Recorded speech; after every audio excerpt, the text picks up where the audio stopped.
Hi good morning बच्चों। तो welcome back.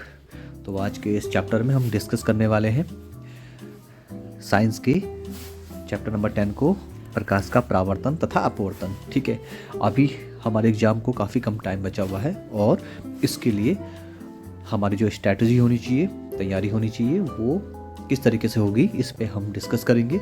और वन बाय वन साइंस के जितने भी टॉपिक हैं, चैप्टर्स हैं, उनके सारे टॉपिक्स जो इम्पोर्टेंट टॉपिक्स हैं, कॉन्सेप्ट्स हैं जिनके ऊपर क्वेश्चन बनते हैं, हम उनको डिटेल में डिस्कस कर रहे होंगे। और इसी के साथ हम ये भी डिस्कस कर रहे होंगे कि हर साल या जो रिपीटेटिव क्वेश्चन होते हैं एग्ज़ाम में आने वाले वो कौन से होते हैं। ठीक है, तो आज के इस वीडियो में हम बात करेंगे प्रकाश के परावर्तन तथा अपवर्तन की।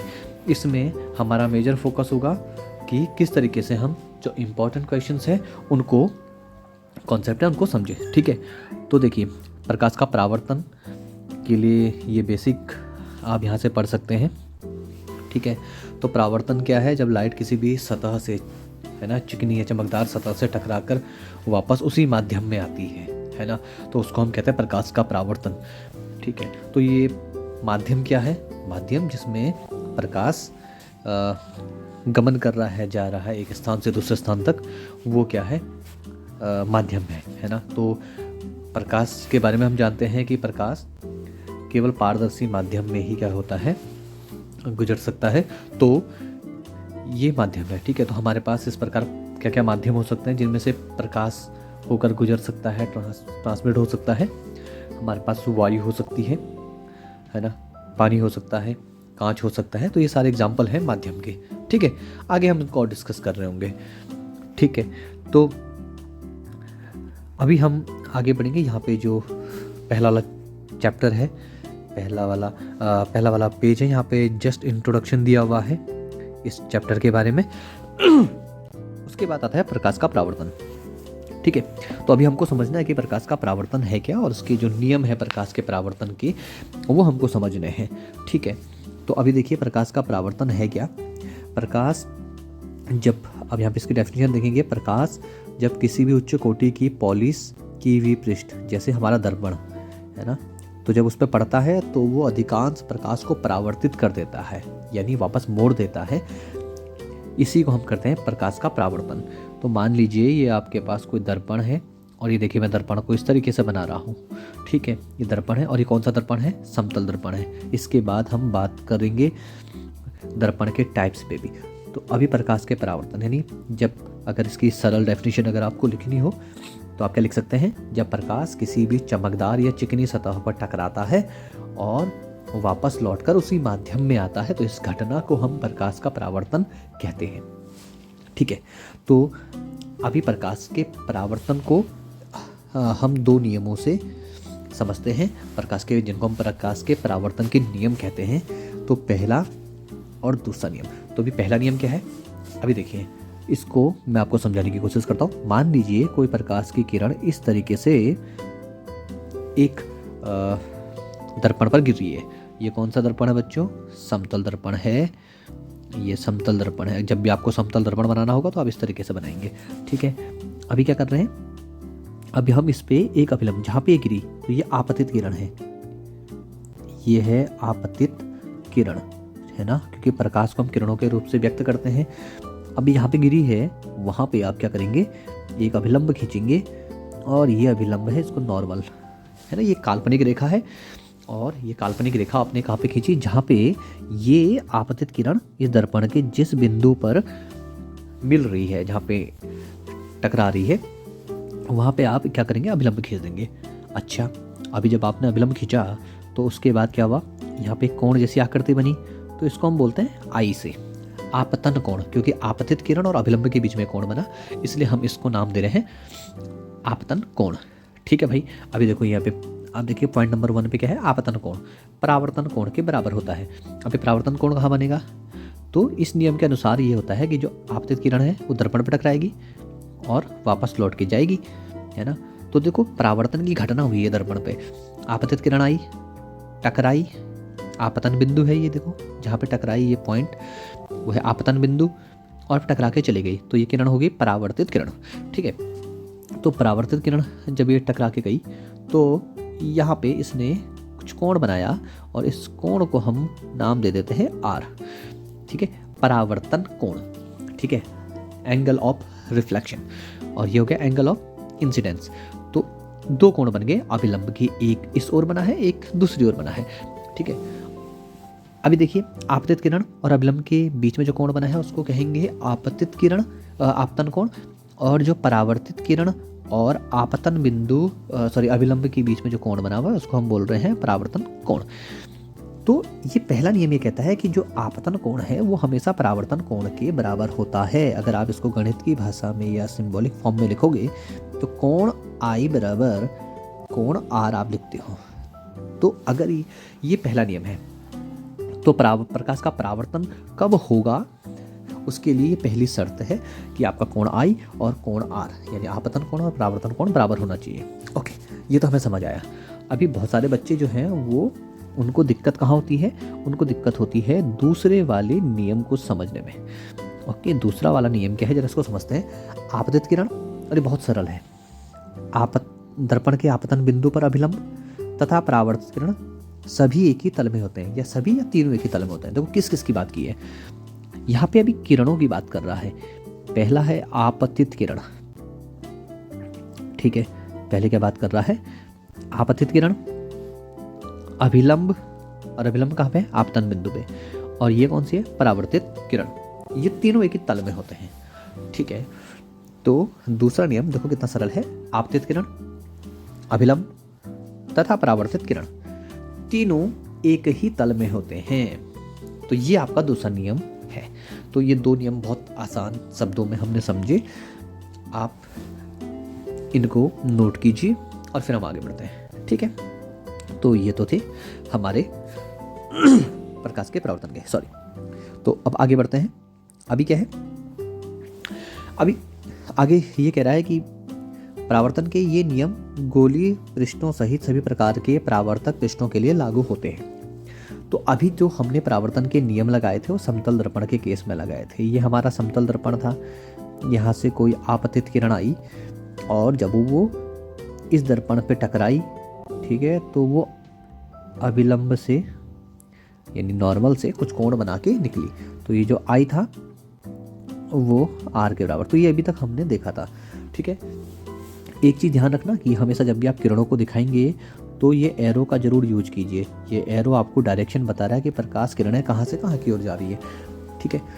तो अभी तो हमने ये सीखा था समतल दर्पण के केस में, अभी हमको गोलीय दर्पण के केस में भी सीखना है इन चीज़ों को कि प्रकाश के परावर्तन के जो नियम हैं क्या वो गोलीय दर्पण पे भी लागू होते हैं।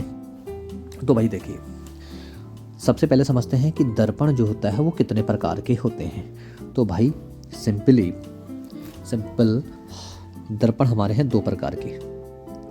एक को हम कहते हैं समतल दर्पण, जिसकी बात अभी हमने की, यानी ऐसा दर्पण जिसका जो परावर्तक पृष्ठ है वो क्या होता है, समतल होता है, सपाट होता है। दूसरा होता है भाई गोलीय दर्पण, ठीक है, क्या होता है, गोलीय दर्पण। अच्छा, अब ये होता क्या है भाई, देखो समतल दर्पण क्या है। समतल दर्पण में देखो, अगर आप कोई भी दर्पण देखोगे तो उसमें, अभी मैंने इसको इस तरीके से बनाया है, थोड़ा मैं इसको और क्लियर कर दूं, थोड़ा और क्लैरिटी के साथ बनाऊं। ये लीजिए, मान लीजिए मैंने एक दर्पण बनाया, ठीक है। अभी इसको थोड़ा समझते हैं, इसके बेसिक। ये जो बनाया है पीछे ऐसे डैश डैश डैश जो बनाया है, ये क्या है, ये है पेंट वाली सतह। यानी आपने देखो अगर कोई कांच है, ग्लास है, अगर उस पर आप पेंट कर दोगे, ठीक है, एक साइड को, तो ये पेंट वाली सतह हो गई, साइड हो गई। और ये जो सामने वाली सतह है जहाँ पे प्रकाश, जिसको हम चिकनी और चमकदार सतह कह रहे हैं, ये हमारा क्या है, ये है हमारा परावर्तक सतह, परावर्तक सतह, ठीक है भाई। तो ये परावर्तक सतह, यानी प्रकाश का परावर्तन कहाँ से होता है दर्पण में, इस परावर्तक सतह से होता है। ये बात आपको क्लियर हुई। अभी देखिए समतल दर्पण की परिभाषा क्या बनेगी। समतल दर्पण की परिभाषा ये है कि ऐसे दर्पण जिनका परावर्तक पृष्ठ या परावर्तक सतह समतल है या सपाट है, कैसी है, या तो वो समतल है या वो क्या है, सपाट है, ठीक है। ऐसे दर्पणों को हम कहते हैं समतल दर्पण। तो ये बेसिक था। अब गोलीय दर्पण क्या हुई भाई, तो गोलीय दर्पण को समझते हैं। ठीक है, ओके, तो गोलीय दर्पण है आपके पास। अभी उसने एग्जाम्पल दिए हुए हैं, तो आप इसको चाहे तो देख सकते हैं अपने घर में। अगर आपको चम्मच मिलते हैं, चम्मच पे कि दोनों ओर देखेंगे तो आप, हालांकि मैं उसको डिस्कस करने वाला हूँ किस तरीके से गोलीय दर्पण है। देखिए, गोलीय दर्पण होते क्या है, इनको समझिए। अगर आप एक कांच का एक बॉल ले लें, एक गोला ले लें, ठीक है, अगर आप इसको काट दें, इस तरीके से काट दिया, अच्छा, तो जैसे आपने इसको काटा तो अभी आपके पास कैसी आकृति बची? अभी आपके पास एक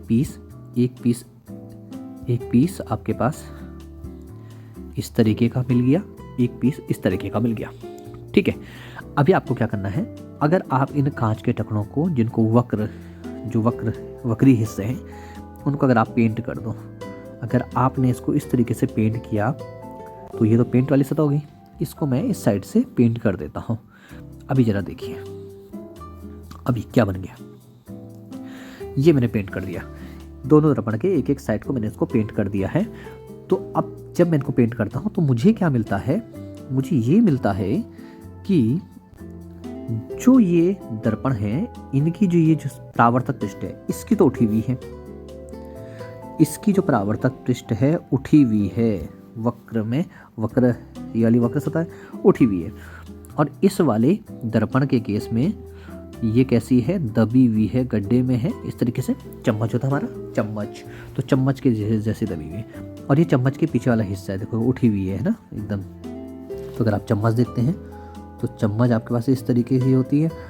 तो एक तो ये गड्ढे में होती है और एक ये पीछे वाली जो सतह है, देखो मैं इसको यहाँ पे अलग अलग कलर से बना रहा हूँ, आप इसको देखिए, ये पीछे वाली सतह है, एक तो ये उठी हुई है और एक ये। तो आप अगर चम्मच के दोनों ओर बारी बारी से देखेंगे और उनको थोड़ा अपने फेस से आगे पीछे लेके जाएंगे तो आपको समझ आ जाएगा कि ये किस तरीके से इनका व्यवहार है, ये किस तरीके का प्रतिबिंब आपका बनाते हैं। ठीक है, अच्छा, तो अभी ये समझिए इन दर्पण के नाम क्या है। तो जो पहला वाला दर्पण है जो उठा हुआ है उसको हम कहते हैं उत्तल दर्पण, कॉन्वेक्स मिरर। ये तो हो गया कॉन्वेक्स मिरर, उत्तल दर्पण। और जो गड्ढे में है, चम्मच के जैसे जो बना हुआ है अंदर के लिए, वो आपका हो जाएगा अवतल दर्पण, कॉनकेव मिरर। ठीक है भाई, तो ये तो बेसिक है दर्पण के बारे में। ठीक है, एक है उत्तल दर्पण, एक है अवतल दर्पण। ठीक है, तो ऐसा दर्पण जिसकी जो परावर्तक सतह है वो उठी हुई है, सामने से उठी हुई है ना, तो उसको हम कहते हैं उत्तल दर्पण। और ऐसा दर्पण जिसकी परावर्तक सतह दबी हुई है या अंदर की ओर है, उसको हम क्या कहते हैं, अवतल दर्पण। ठीक है, तो ये अभी तक हमने पढ़ा है उत्तल और अवतल दर्पण के बारे में। ठीक है, अब देखिए एक बात और जो मुझे क्लियर करनी है। कोई भी दर्पण है, ये मैंने कौन सा दर्पण बनाया, ये बन गया अवतल दर्पण क्योंकि गड्ढे में है, और ये उठा हुआ है तो ये है उत्तल दर्पण, और ये मैंने बना दिया समतल दर्पण।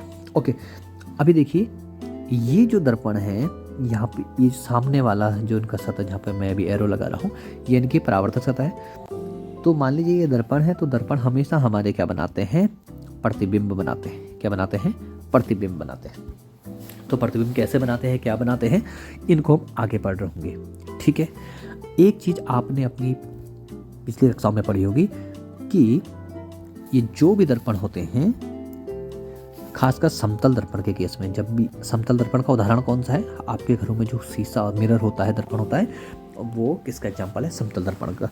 ठीक है, अभी ये समतल दर्पण से जो प्रतिबिंब बनता है जब आप दर्पण के सामने जाते हैं तो वो बनता कैसे है, तो इसको आप अच्छे से समझ लीजिए। जो समतल दर्पण है वो कैसा प्रतिबिंब बनाता है, समतल दर्पण हमेशा आभासी और सीधा प्रतिबिंब बनाता है। ठीक है, और जो उसका साइज होता है वो वस्तु के साइज के बराबर ही होता है। ठीक है, मेरी बात समझ आ रही है। मान लीजिए ये वस्तु रखी है, तो इसका प्रतिबिंब, ये ऑब्जेक्ट है, इसका प्रतिबिंब दर्पण में अंदर की ओर बनेगा हूबहू उतनी ही दूरी पे। मान लीजिए ये 1 मीटर की दूरी पे रखा हुआ है, तो आपका प्रतिबिंब भी कितना, इमेज भी कितना दूरी पे बनेगा, 1 मीटर की दूरी पे बनेगा। जितना साइज इसका होगा, मान लीजिए ये 3 मीटर का है, तो ये भी कितना होगा 3 मीटर। ठीक है, तो दो चीज़ें हमने पता चल गई। ये भी एक तो जितनी दूरी पे ऑब्जेक्ट दर्पण से रखा हुआ होता है उतनी ही दूरी पे प्रतिबिंब भी दर्पण में अंदर की ओर बनता है, एक चीज। दूसरा साइज। तो पहला हमने देखा स्थिति। स्थिति प्रतिबिंब की क्या होती है? तो स्थिति होती है जितनी दूरी पे वस्तु होती है उतनी दूरी पे प्रतिबिंब बनता है दर्पण में अंदर की ओर। दूसरा होता है साइज। साइज क्या होता है?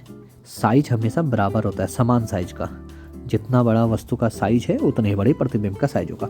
और तीसरा बनता है प्रकृति। प्रकृति का मतलब आपका जो प्रतिबिंब है वो सीधा बन रहा है या उल्टा बन रहा है। तो यहाँ पे देखिए समतल दर्पण के केस में हम सभी को पता है जो हमारा प्रतिबिंब बनता है वो हमेशा सीधा बनता है, और जो सीधा होता है वो कैसा होता है? आभासी होता है। ठीक है, और आभासी क्या होता है? ऐसा प्रतिबिंब जिसको आप पर्दे पे प्राप्त नहीं कर सकते हैं। समझ रहे हो? अगर आप इसके सामने कोई पर्दा स्क्रीन रख दोगे तो आप अपना जो प्रतिबिंब बन रहा है दर्पण के अंदर उसको फिर से पुनः प्राप्त नहीं कर सकते स्क्रीन पे। दूसरा, ये जो किरणें हैं, अभी मैं आगे और बार बार इसको डिस्कस करूंगा तो आपको इसको लेके क्लैरिटी बन जाएगी। हमेशा जो भी प्रकाश किरणें जो इस पर टकराती हैं वो वास्तविक रूप में नहीं मिलती, यानी जो प्रतिबिंब बन रहा है वो परावर्तन के बाद जो किरणें मिल रही होती हैं वो वास्तविक रूप में नहीं मिल रही होती हैं, है ना। तो मैं बता दूं आपको एक चीज़ कि जो प्रतिबिंब होता है, वस्तु होती है वो प्रकाश छोड़ती है, ठीक है। और जब वस्तु प्रकाश छोड़ती है तो जब ये दर्पण पर टकरा रहा है तो दर्पण से टकराने के बाद क्या होगा? ये प्रकाश किरणें फिर से किसी बिंदु पे मिलेंगी, और जब किसी बिंदु पे मिलेंगी तो जिस बिंदु पे ये प्रकाश किरणें मिल रही होती हैं उस बिंदु पे क्या बनता है? आपका प्रतिबिंब बनता है। लेकिन आभासी प्रतिबिंब के केस में जो प्रकाश किरणें मिलती हैं वो वास्तविक रूप से नहीं मिलती हैं, यानी एक्चुअल में नहीं मिल रही होती हैं। तो हम एज्यूम करते हैं और उनको आगे पीछे बढ़ा के हम प्रतिबिंब की कल्पना करते हैं कि ये इस तरीके से बन रही होंगी, है ना। तो ये बेसिक कॉन्सेप्ट था इसमें। आगे हम बार बार जब इनको कर रहे होंगे तो आपको इसको लेके क्लैरिटी बन जाएगी, ठीक है। तो ये बेसिक कॉन्सेप्ट यहाँ तक का इतना था। अभी थोड़ा आगे बढ़ते हैं। तो ये बहुत इंपॉर्टेंट है। तो जो भी बच्चे इसको देख रहे हैं, यहाँ पे आपको समतल दर्पण का एक इम्पॉर्टेंट कॉन्सेप्ट मिल गया है। क्या इम्पॉर्टेंट क्वेश्चन मिला कि जो समतल दर्पण द्वारा प्रतिबिंब बनता है वो कैसा बनता है। तो उसके लिए आपने 3 कंडीशन आपने देखी। पहला, प्रतिबिंब की स्थिति क्या होगी, दूसरा प्रतिबिंब का साइज क्या होगा, और तीसरा प्रतिबिंब की प्रकृति क्या होगी। स्थिति मतलब कि वस्तु को आपने दर्पण के सामने कहीं रखा है तो उसकी तुलना में आपका जो प्रतिबिंब है वो दर्पण में कहाँ बन रहा है, और दूसरा साइज, यानी अगर आपकी वस्तु का साइज कुछ है तो उसकी तुलना में जो प्रतिबिंब है उसका साइज कैसा बन रहा है। और लास्ट में हम कह रहे हैं कि प्रकृति कैसी होगी, यानी जो प्रतिबिंब बन रहा है वो सीधा बन रहा है, उल्टा बन रहा है ना, आभासी बन रहा है, वास्तविक बन रहा है, क्या है ना। तो ये सारी चीज़ें। तो चलिए आगे बढ़ते हैं। तो गोलीय दर्पण को हमने डिस्कस कर लिया है। अभी इसमें कुछ कुछ और टर्म आते हैं, उनको हम थोड़ा डिस्कस करते हैं। ओके, तो यहाँ पे है नहीं तो हम थोड़ा यहीं पे थोड़ा इसको डिस्कस कर लेते हैं, और मैं थोड़ा सा उसको बहुत आसान से शब्दों में बताने की कोशिश करता हूँ क्योंकि बहुत सारे बच्चों को इसमें कन्फ्यूजन होता है। तो ये देखिए भाई, अभी बहुत सरल से शब्दों में इनको समझने की कोशिश करते हैं। ओके, तो देखिए सबसे पहले समझिए, कोई भी एक दर्पण ले लीजिए। मान लीजिए मैंने कोई दर्पण लिया। ओके, ये क्या है? ये है अवतल दर्पण। क्या है अवतल दर्पण? अभी जो मैं बेसिक कॉन्सेप्ट बता रहा हूँ उसको बहुत अच्छे से ध्यान से समझिए, आगे ये बहुत काम आने वाले हैं। अभी हमें कुछ पॉइंट्स चाहिए इस दर्पण पे। ओके, तो इस दर्पण पे जब मान लीजिए ए है और ये है आपका पॉइंट बी। इस ए बी दर्पण में, इस ए बी दर्पण के कोई एक सेंटर का पॉइंट ले लीजिए। इस सेंटर के पॉइंट को आप बोलते हो पी। ये मतलब पोल, हिंदी में बोलते हैं ध्रुव, ठीक है। यह है ध्रुव, ये हो गया इस दर्पण का ध्रुव, अवतल दर्पण का ध्रुव। इसी प्रकार सिमिलरली उत्तल दर्पण का भी ध्रुव होगा, ठीक है। अच्छा, अभी हमको पता है क्योंकि ये गोला ये जो दर्पण है ये गोले का भाग है, जो वक्र होता है वो किसी न किसी गोले का भाग होगा। तो गोले की जो विशेषता है उसमें क्या होता है, खासियत है, उसमें एक केंद्र होता है। तो यहाँ पे भी इस वक्र का भी, इतने हिस्से का भी क्या होगा, केंद्र होगा, जिसको हम नाम देते हैं वक्रता केंद्र। वक्रता केंद्र क्यों बोला, क्योंकि एक वक्र का केंद्र है। ये जो हिस्सा है दर्पण का, ये आपका एक वक्र है, वक्रीय है ना, वक्रीय हिस्सा है। तो ये सी है। अभी आप क्या करोगे, एक काल्पनिक रेखा इनसे गुजार दोगे। देखिए सी से और पी से होके जा रही है एक काल्पनिक रेखा, जिसको बोलते हैं प्रिंसिपल एक्सिस या मुख्य अक्ष।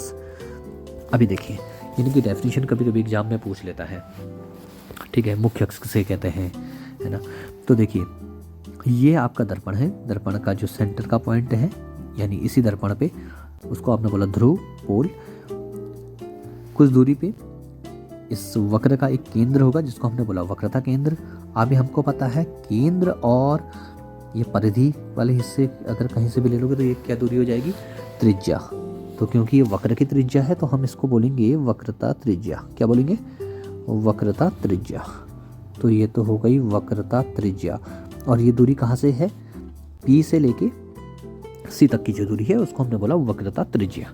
अच्छा, इतनी बात तो हमारी क्लियर होगी। तो पी भी मिल गया, सी भी मिल गया। पी और सी तो पॉइंट है और आर क्या हो गई, दूरी हो गई। अब थोड़ा सा फिर से समझते हैं। होता क्या है, हर दर्पण का अपना एक फोकस होता है, एक और पॉइंट होता है जिसको हम बोलते हैं फोकस। ये है पी पॉइंट, ये है सी पॉइंट। अब हम देखते हैं कि अगर आपने लेंस के साथ और किसी दर्पण के साथ अगर कुछ एक्टिविटी की होंगी तो आपको समझ आएगा कि मान लीजिए अगर कोई भी प्रकाश की किरणें अगर इस पे गिर रही हैं तो ये सारी एक कॉमन पॉइंट से होके जाती हैं, एक ही बिंदु से होके जाती हैं। कोई भी प्रकाश किरण आएगी ये इसी बिंदु से होके जाएंगी, यहाँ से भी आई यहीं से होके जाएंगी। तो ये जो पॉइंट है जहाँ पे ये प्रकाश की सारी किरणें इस बिंदु से होके जा रही है तो उसको बोलते हैं फोकस, ठीक है, फोकस या फोकस बिंदु। तो अब हमारे पास 3 पॉइंट आ गए हैं। कौन कौन से पॉइंट्स आ गए, तो पहला आ गया है, देखिए ये दर्पण है पी एफ सी। अब जरा ध्यान से समझना, अब असली कहानी शुरू है। पी से सी के बीच की दूरी है आर, यानी वक्रता त्रिज्या, और एफ और पी के बीच की जो दूरी है उसको बोलते हैं फोकस दूरी। तो आपने देखा होगा फोकस और ध्रुव के बीच की दूरी है फोकस दूरी, और ध्रुव और वक्रता केंद्र के बीच की दूरी है वक्रता त्रिज्या, वक्रता त्रिज्या। तो ये बेसिक कॉन्सेप्ट है। तो आपको 3 पॉइंट याद रखने हैं, पी, उसका sequence F and then C, P F C. तो आपको ये पी एफ सी याद रखना है, ठीक है। आपको क्या याद रखना है, पी एफ सी, ठीक है। अब आगे बढ़ते हैं पी एफ सी को करने के लिए, ठीक है। तो अभी हमने क्या क्या सीखा, पी एफ सी सीख लिया, दर्पण के जो मेन भाग है, ठीक है। अभी देखिए आगे क्या क्या है। गोली दर्पण हमने डिस्कस कर लिया, ध्रुव हमने डिस्कस कर लिया है, ठीक है। ध्रुव हमारा हो गया है, वक्रता केंद्र हो गया है, वक्रता त्रिज्या हो गया, मुख्य अक्ष हो गया है। ये सारी चीज़ें हमने अच्छे से डिस्कस कर ली हैं। अवतल उत्तल दर्पण हमने अच्छे से डिस्कस कर लिए हैं। अब चलते हैं आगे। तो ये एक्टिविटी दी है, आप इनको कर सकते हैं, ठीक है, किस तरीके से फोकस होंगे। हाँ, तो थोड़ा सा मैं और आपको थोड़ा डिटेल आउट कर दूं, ठीक है, किस तरह से फोकस होता है।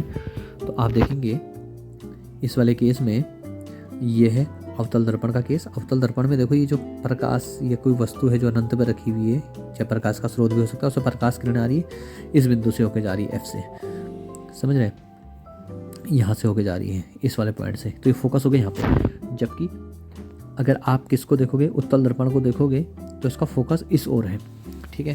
तो अभी आइए थोड़ा इस पर बात करते हैं और प्रकाश के परावर्तन के नियम किस तरीके से लागू होते हैं उस पर भी थोड़ा सा हम डिस्कस कर लेते हैं, ठीक है।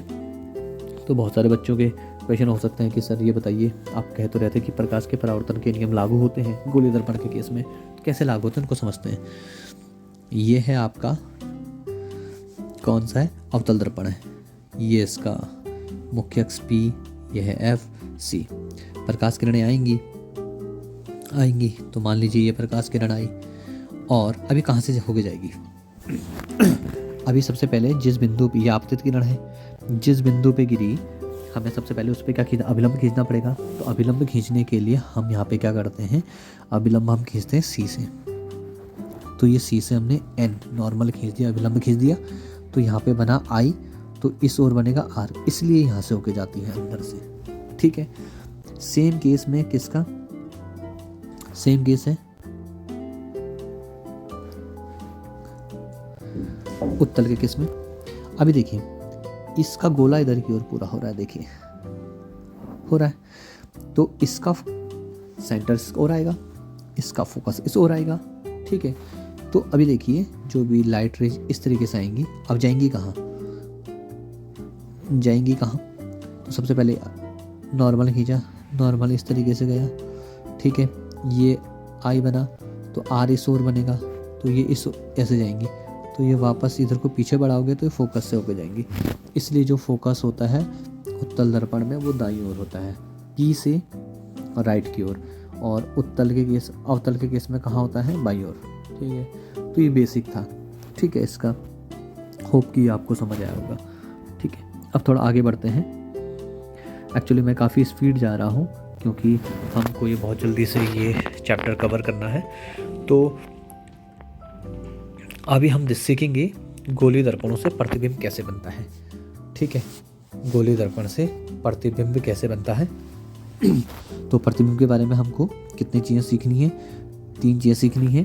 पहला, कोई भी दर्पण हो में, तो हम मान लीजिए अवतल दर्पण के बारे में बात कर रहे हैं, तो अवतल दर्पण से जो प्रतिबिंब बनेगा, प्रतिबिंब बनेगा, उसकी पहले स्थिति यानी पोजीशन आपको पता करनी होती है, दूसरा साइज, और तीसरा उसकी प्रकृति। ठीक है, तो ये काफ़ी इंपॉर्टेंट टॉपिक है, चैप्टर है, इसको हम आने वाले वीडियोस में कवर कर रहे होंगे। तो अगर आप अवतल दर्पण और उत्तल दर्पण से प्रतिबिंब कैसे बनते हैं, उनके बेसिक्स क्या हैं, उनके बारे में जानना चाहते हैं, तो नेक्स्ट वीडियो आप ज़रूर देखिए। दूसरा, नेक्स्ट वीडियो में हम और क्या करने वाले हैं, कुछ न्यूमेरिकल क्वेश्चन को, और जो बोर्ड में आए हैं उनको भी डिस्कस करेंगे कि न्यूमेरिकल क्वेश्चंस को कैसे सॉल्व किया जाता है। मिरर फॉर्मूला को यानी दर्पण सूत्र को हम डिस्कस करेंगे। ठीक है, तो और एक और इम्पॉर्टेंट क्वेश्चन जो बार बार एग्जाम में पूछा जाता है वो है उत्तल तथा अवतल दर्पण के उपयोग लिखिए। इनको बहुत डिटेल में डिस्कस करने वाले हैं। तो आज का वीडियो काफ़ी बड़ा है, आने वाले वीडियो में काफ़ी इंटरेस्टिंग रहने वाला है वीडियो, और काफ़ी अच्छी लर्निंग आपकी होने वाली है। तो आप नेक्स्ट वीडियो में ज़रूर बने रहें। अगर आप हमारे चैनल पर नए हैं तो इस चैनल को सब्सक्राइब जरूर कीजिए, अपने दोस्तों के साथ शेयर कीजिए जो इस बार बोर्ड के एग्ज़ाम देने वाले हैं, या जो 10वीं में हैं, या जो 10वीं में जाने वाले हैं, सो दैट बेसिक कॉन्सेप्ट्स को लेके उनकी क्लैरिटी बने। अगर आपको किसी भी कॉन्सेप्ट में अगर कोई भी अगर दिक्कत आई हो तो आप ज़रूर हमें कमेंट बॉक्स में टाइप कीजिए, भेजिए, और किसी और कॉन्सेप्ट के बारे में अगर आपको जानना है, सीखना है, तो आप ज़रूर भेजिए, हम उस पर वीडियो ज़रूर बनाएंगे। ठीक है, तो चलिए मिलते हैं नेक्स्ट वीडियो में, तब तक के लिए बाय बाय।